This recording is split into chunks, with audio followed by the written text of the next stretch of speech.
Good morning students. आज मैं आपको सवैये कविता पढ़ाने जा रही हूँ। इसके कवि श्री रसखान जी हैं। रसखान का जन्म सन 1548 में हुआ माना जाता है। उनका मूल नाम सैयद इब्राहिम था और वे दिल्ली के आसपास के रहने वाले थे। कृष्ण भक्ति ने उन्हें ऐसा मूर्त कर दिया है कि गोस्वामी विठलनाथ से दीक्षा ली और ब्रिज भूमि में जा बसे। सन 1628 में के लगभग उनकी मृत्यु हुई। अब मैं आपको पहले सवैये के बारे में बता रही हूँ। मानुष हो तो वही रसखानी, बसो ब्रिज गोकुल गाँव के ग्वारन। जो पशु हो तो कहाँ बस मेरो, चरो नित नंद की देनु मजारन। पाहन हो तो वही गिरी जो कियो हरिछत्र पुरंदर धारन। जो खग हो तो बसेरो, करो मिली कालिंदी कूल कदम की डारन। अब इसके शब्द अर्थ देखिए। मानुष मैंने मनुष्य, बसो मैंने बसना रहना, ग्वारन मैंने ग्वाला, पशु पशु, बस वश, चरो चरना, नित्य हमेशा, देनु गाय, मंजारन मैंने बीच में, पाहन पत्थर, गिरी पर्वत, हरि श्री कृष्ण जी, पुरंदर इंद्र, धारन धारण करना, खग पक्षी, बसेरो निवास करना, कालिंदी यमुना, कूल किनारा, कदम्ब वृक्ष, दारन डालियाँ। मानुष हो तो वही रसखानी, बसो ब्रिज गोकुल गांव के ग्वारन। इसमें रसखान जी कहते हैं कि यदि मैं अगले जन्म में मनुष्य बनूं तो मैं ब्रिज में गोकुल गांव के ग्वालों के बीच में रहूं। यदि मैं अगले जन्म में पशु बनूं तो भी मेरा कोई वश नहीं, तो मैं नंद बाबा की गायों के बीच चरने वाला पशु बनूं।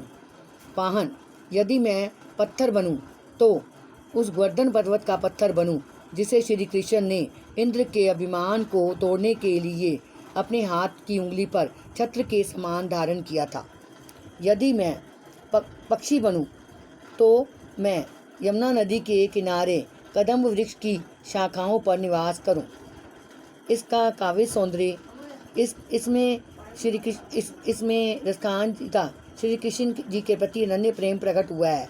इसकी भाषा ब्रिज है और यह पद गेय है। इसमें संगीतात्मकता का गुण विद्यमान है।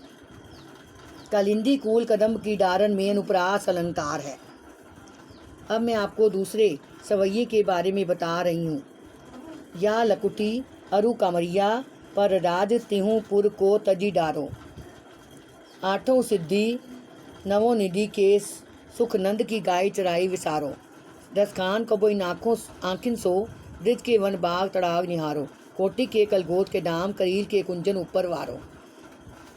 शब्द देखिए। लकुटी मैंने लाठी, अरु मैंने और, कामरिया मैंने कंबल, राज मैंने राज्य, तिहु मैंने तीनों लोक, पुरु लोक, तजी त्याग दूं।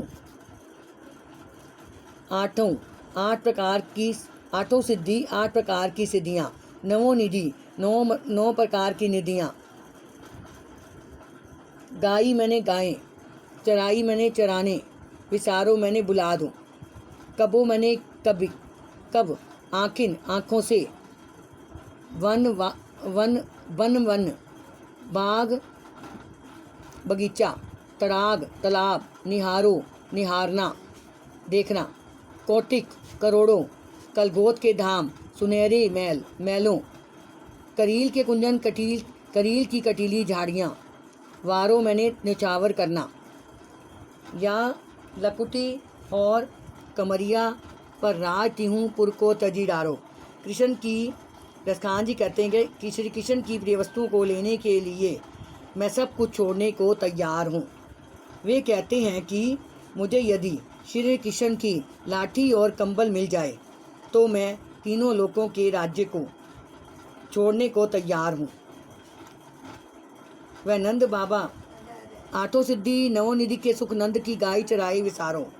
वह नंद बाबा की गायों को चराने के बदले 8 सिद्धियों और 9 निधियों के सुख भी बुला दें। वो कहते हैं कि मैं नंद बाबा की गायों को चराने के बदले 8 प्रकार की सिद्धियों और 9 प्रकार की निधियों के सुख को भी बुला दूं। रसखान जी कहते हैं कि मैं कब इन आँखों से ब्रिज के वन बाग और तालाब को देख सकूँगा। कोटि के कलगोत के धाम, करील के कुंजन ऊपर वारो। वो कहते हैं कि मैं ब्रिज क्षेत्र में उगी करील की कटीली झाड़ियों पर करोड़ों महलों को भी नौछावर कर दूं। भाव यह है कि रसखान श्री कृष्ण के लिए जीवन के सभी सुखों को त्याग देना चाहते हैं। उनके परम सुख की कामना ब्रिज क्षेत्र से जुड़ा रहना है। इसका काव्य सौंदर्य है।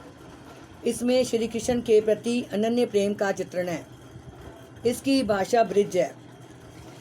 नंबर 3 इसमें सवैया चंद है। नंबर 4 यह पद्य है। बच्चों, आपको इसका भावार्थ समझ आ गया हो तो बता देना, अगर कहीं ना समझ आया हो तो पूछ लेना। अब मैं आपको असाइनमेंट के